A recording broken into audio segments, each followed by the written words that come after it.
아까 계속 우리가 성장을 하기 위해서 자금 조달을 하기 위해서라든지 아니면 공공부문, 그다음에 민간 대기업하고 거래하기 위해서 가장 그 중요한 기본 자격 중에 하나가 기업 신용 등급이라고 했는데 그러면은 기업 신용 등급을 우리 여신기관에서 또 신용평가기관에서는 어떻게 체계를 구분하고 있고 대략적으로 어떤 기준으로 평가를 하고 있는지 예, 그 부분을 한번 살펴보도록 하겠습니다. 예, 기업 신용 등급 체계는 익히 보셨을 거예요. A, B, C 이렇게 표현을 하고요. 예, 트리플 자 이게 또 안 나오기 시작하네요, 그렇죠? 예, 트리플 A, 더블 A 뭐 이런 식으로 세 개, 두 개, 하나, 세 개, 두 개, 하나 이렇게 되어 있습니다. 자, 그래서 보시면은 그 A, B, 음, 여기 더블 A부터 트리플 C까지는 자, 이렇게 상대적 우열에 따라서 플러스 마이너스 기호를 부여한다라고 되어 있죠. 예.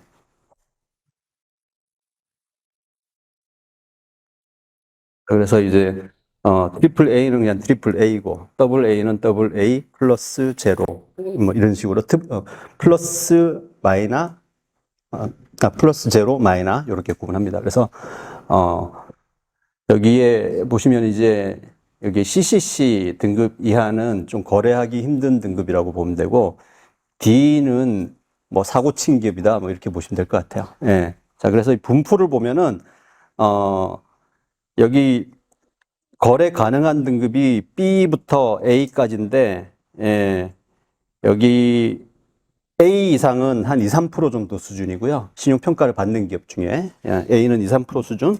그다음에 트리플 B 안에 들어가는 회사가 뭐 한 8, 9% 수준. 그래서 트리플 B 이상의 등급을 받은 회사는 상위 한 10%, 12%요 정도 안에 들어가는 우량한 회사다라고 보면 됩니다. 그 다음이 이제 더블 B와 싱글 B인데 보면은 이제 그 싱글 B가 한 46% 되죠. 그리고 더블 B가 한 40%쯤 돼요. 이게 뭐 딱 맞는 건 아니지만 그래서 보면은 한 더블 B 이상쯤은 돼야지 이제 한 중간 약간 위? 예, 라고 보시면 되고 여기서도 더블 B 제로 여기 이상쯤 돼줘야지 이제 우리가 중상 등급이다. 보통 그렇게 표현을 합니다. 이게 아까 기억하실지 모르겠어요. 우리가 신용등급 평가를 하는데 뭐 점수를 주는데 더블 B 제로 이상이면은 뭐 35점이더라 뭐 이런 거 있고 그랬죠. 예. 더블 B 제로 이상쯤 되면은 뭐 이 정도면 만점이야. 뭐 요런 그러니까 공공부문 이제 그 공고를 보면은 더블 B 제로 이상이면 만점인 케이스들도 있고요. 트리플 B 마이너 이상이 돼야지 만점이고 뭐 이런 것도 있는데 어쨌든 우리가 더블 B 제로쯤 되면은 이제 명함을 좀 내밀 수 있다. 이렇게 보시면 될 것 같아요. 저쯤 되면은 더블 B 제로쯤 되면은 은행에서도 조금 우대를 받기 시작합니다. 우리가 그 신용평가사의 등급하고 은행하고는 좀 등급이 좀 다른데, 평가사는 평가를 해주는 회사잖아요. 객관적인 입장에서. 근데 은행은, 이제 거래를 하기 위해서 신용평가를 해요. 그러니까, 마냥 냉정하게만 보진 않죠. 좀 냉정하게는 보지만 거기서 좀 좋은 구석이 있는지 찾아봐서 올릴 수 있으면 조금 올립니다. 그래서 자체적인 어떤 그 거래 실적이라든지 이런 거에 따라서 점수를 조금 더 부여하기 때문에 여기서 BB 제로쯤 나오면 은행에서 한 트리플 B 마이너 정도를 받는다. 한 두 등급 정도가 이제 보통 한 차이가 난다. 그래서 은행에 가서 이를테면은 은행하고 은행이 아니고 거래선 기업을 갔는데 신용평가 잘 받고 계세요. 그랬더니 우리는 뭐 별로 그닥 좋지 않은데 우리는 트리플 B라는데 막 이런 회사들도 있어요. 그런 회사들은 보면은 신용평가사에서 저렇게 받은 게 아니고 은행에서 이제 오랫동안 거래를 하다 보니까 그 정도 등급을 부여받았다. 뭐 이렇게 보시면 될 것 같아요. 우리가 신용 등급을 평가할 때는 크게는 재무적인 부분 그다음에 비재무적인 부분, 이렇게 크게는 두 가지로 나눕니다. 그래서 재무적인 부분은 그냥 재무제표를 기초로 평가를 한다 보시면 되고, 비재무적인 부분은 정성적 평가라고도 표현을 하는데, 계량 비재무와 비계량 비재무로 나눈다. 예, 계량은 계량할 수 있는 거죠. 예, 비계량은 계량이 불가한. 자, 계량 비재무는 재무제표 외에 정성적인 평가 중에서 계량화가 가능한 거, 그러니까 업력이 몇 년이다, 뭐 특허가 몇 개 있다, 뭐 이런 것들 있죠. 계량, 사람이 몇 명이다, 뭐 이런 거. 이런 것들이 이제 계량 비재무라고 보시면 되고, 비계량 비재무는 이제 계량화가 불가능한 정성적인 평가 항목이고, 이런 것들은 평판이라든지 뭐 현장 상황이라든지 이런 거에 따라서 달라질 수 있다라는 거. 예. 보통 이렇게 이제 구분들을 하고요. 이 평가 비중은 회사의 규모에 따라서 좀 다르게 평가를 합니다. 그러니까 같은 체급끼리 이렇게 평가를 해야 될 거잖아요. 자, 그래서, 크게 이제 재무와 비재무, 그 다음에 대표자 이렇게 평가를 하는데, 회사가 우리 그 재무제표를 그렇게 뭐 많이 신뢰하진 않잖아요. 그래서 재무제표를 절대적으로 많이 보는 게 이제 외감 이상 되면 재무제표 항목이 커지는 거고, 예. 그다음에 기업이 작아지면 작아질수록 재무제표는 덜 보고 비재무 항목과 대표자를 본다. 예. 자, 이렇게 보면 됩니다. 그래서 우리가 주로 이제 요 정도를 많이 만나잖아요. 그렇죠? 예. 요 정도를 만났을 때 보면은 재무 항목이 한 60% 차지하고 비재무가 한 40% 차지하더라. 예. 근데 이게 요것도 이제 비재무 항목은 잘 모르잖아요. 우리가 어필하기 전에 잘 모르죠. 어필하기 전에 잘 모른다면은 일반적으로는 우리가 현실적으로 우리가 만일 신용평가 등급을 받는다. 평가사에서 등급을 받는다면은 얘네들은 우리가 크게 어필하지 않는 이상은 똑같이 봐요. 요거 가지고 평가를 하는 거지. 나머지. 예. 그러니까 요거 가지고 평가를 하니까 잘 믿진 않지만 요거 가지고 평가를 한대. 그러면 여기서 우선은 등급이 1차적으로 결정이 되고, 우리가 여기서, 재무제표상에서 좀 안 좋은 부분이 좀 잘 어필이 되거나 소명이 되거나, 하지 않는 이상은 이제 그냥 재무제표가 안 좋으면 같이 망가진다. 이렇게 봐야 되겠죠. 그리고 비재무 항목도 우리 신용평가에서 굉장히 중요한 부분이에요. 그러니까 저런 부분들도 우리가 잘 준비가 되어 있으면 어필을 해야 되겠죠. 예. 그래서 질문이 있는데요. 예. 피업의 범위는 그 어느 정도 규모를 말씀하세요? 그냥 자산 규모 기준으로 치면 한 10억 미만? 네. 대략 그 정도. 그러니까 우리가 신용평가를 할 때 대략 그 정도로 보고요. 우리 소기업, 중기업을 구분하는 기준은 다른 거 아시죠? 예. 예. 신용평가사 기준은 자산 기준으로 저렇게 그냥 체급 구분한다고 치면은 우리 이제 소기업이냐 중기업이냐 뭐 중견기업이냐 이 구분은 이제 그 매출 가지고 업종별로 예, 매출이 정해져 있죠. 그 기준 가지고 정한다. 보면 되고요. 예. 자, 그러면 계량 재무 모형에서는 이제 어떤 지표들이 있느냐? 간단하게 보면은 안정성, 수익성, 성장성, 활동성, 현금 흐름 이런 쪽을 본다. 그러면 뭐 이름만 들어도 대략 어떤 건지 아시죠? 네. 자, 이런 거를 주로 평가를 하고 주요 이제 지표들은 안정성 지표 중에 이제 뭐 부채 비율, 자기자본 비율, 차입금 의존도, 유동 비율 이런 게 있고 수익성은 영업이익률, 이자 보상 비율 뭐 이런 거, 자기자본 순이익률, 성장성, 뭐 활동성. 자, 이런 것들을 보는데 이게 이제 우리가 신용 평가를 할 때는 어떤 하나가 좋아진다고 해서 다 좋아지진 않아요. 우리가 그 IQ 테스트 할 때 보면은 요거 점수를 잘 맞으려고 요쪽으로 체크했더니 다른 곳에서 또 이제 함정에 빠져가지고 걸리고 막 그러잖아요. 그런 것처럼 우리가 이 같이 좀 연관이 돼 있는 것들이 많습니다. 예. 자, 주로 이제 저런 걸 가지고 평가한다고 보면 되고 아까 재무 비율들은 대략 아신다고 했으니까 대략 넘어가는데 대략은 이렇게 돼 있잖아요. 그 재무상태표는 이제 기업의 건강검진표 뭐 개념으로 보면 되는데 이제 왼쪽이 자산이고 오른쪽이 부채와 자본이죠. 그래서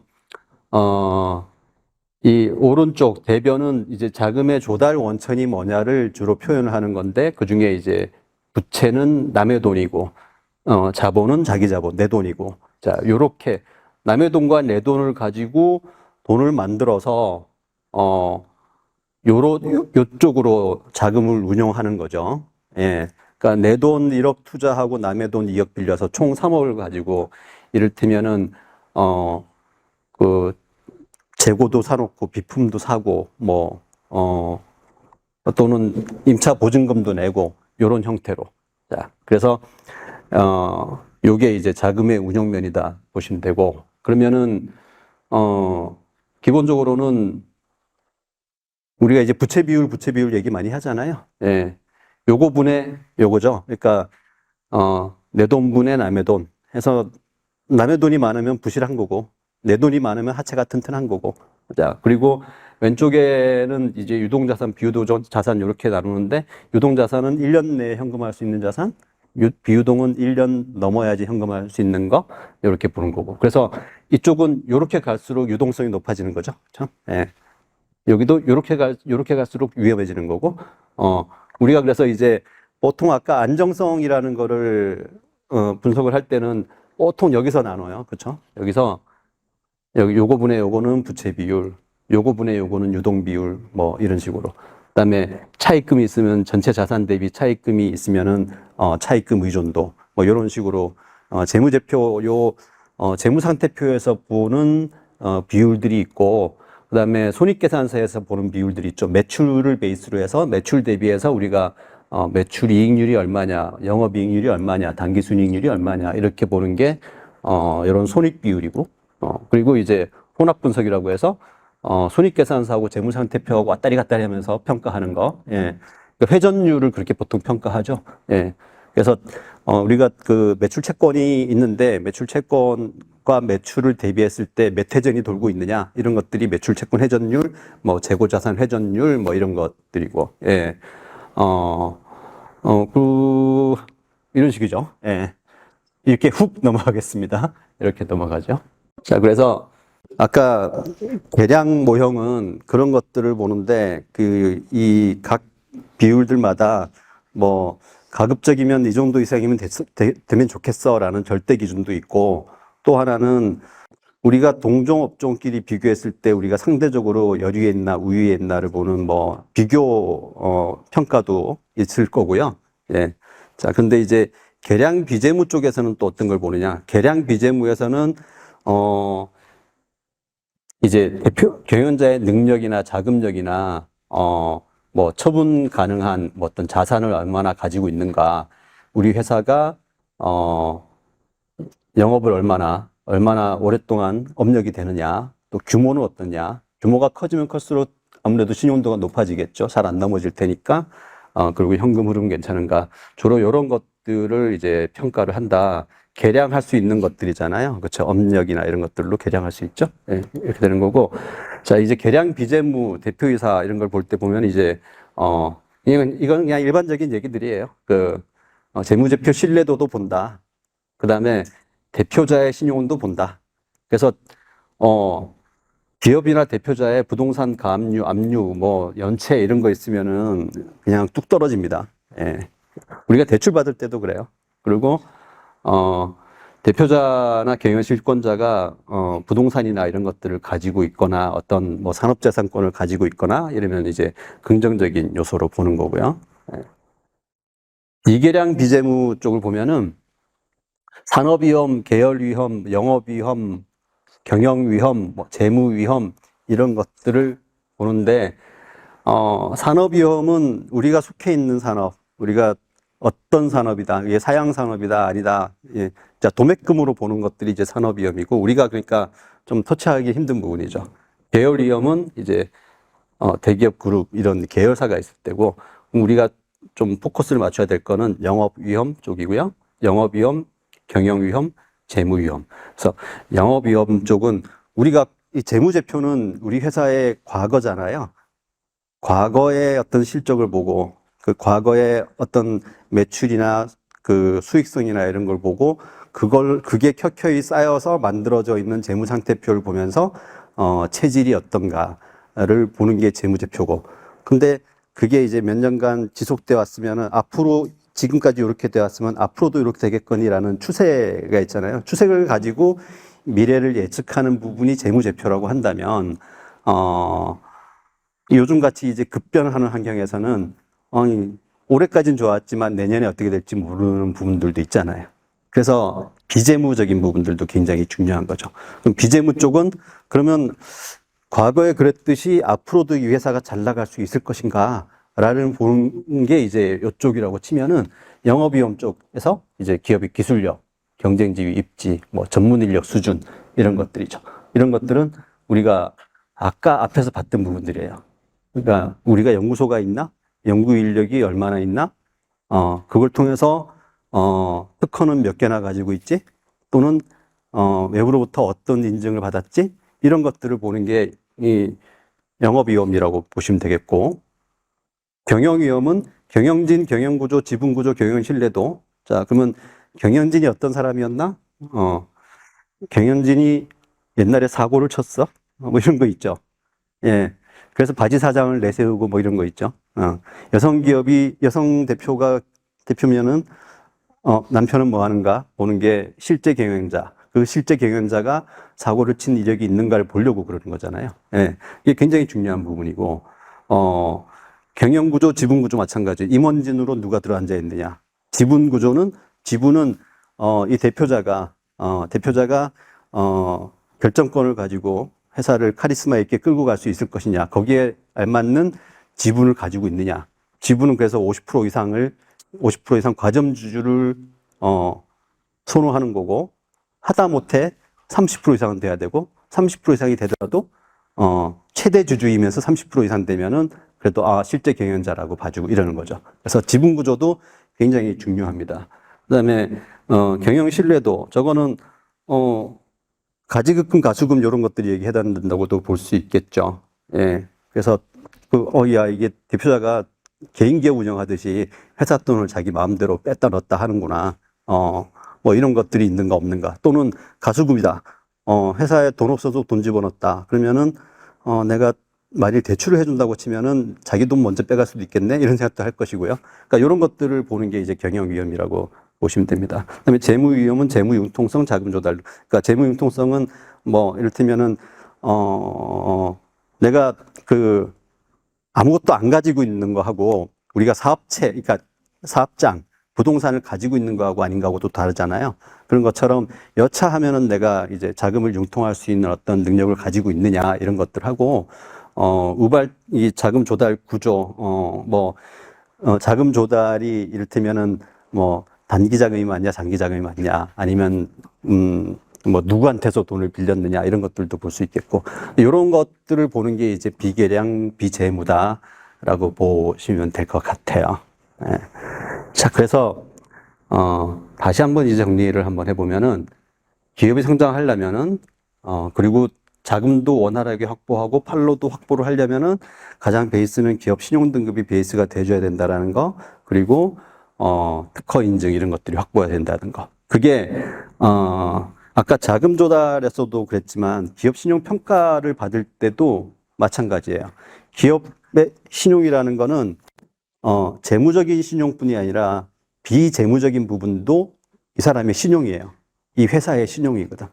그러면은 그런 것들이 잘 갖춰져야 되는데, 자, 비재무적인 부분은 우리가 나를 믿어줘가 아니라 나를 믿을 수 있는 모양을 만들어야 돼. 그러니까 재무제표도 나를 믿을 수 있게 재무제표도 성장 추세구나. 이대로 간다면은 이 회사는 잘 성장하겠구나. 재무제표를 보니까 튼튼하구나. 이런 모양으로 인정을 받을 수 있도록 재무제표도 관리를 해줘야 되는 거고요. 그리고, 우리가 기술력이 있어서 앞으로도 계속 혁신을 하면서 성장을 할 수 있겠구나라는 믿음을 줄 수 있도록 특허와 인증이라는 것도 갖춰줘야 됩니다. 그게 정책 자금 받을 때도 가점이 되지만 우리가 기업 신용평가를 받을 때도 저런 부분이 가점이다. 그래서 저런 부분들이 갖춰져 있고 어필을 할 수 있으면은 등급이 올라가는 거예요. 그리고 아까도 보셨지만, 공공부문에 들어갈 때도 그런 게 있었죠. 공공부문에도 신인도 평가를 할 때 보니까 인증이 필요하고 뭐 이런 것들 있잖아요. 그렇죠? 예. 그런 것들이 있으면 이제 유리해진다.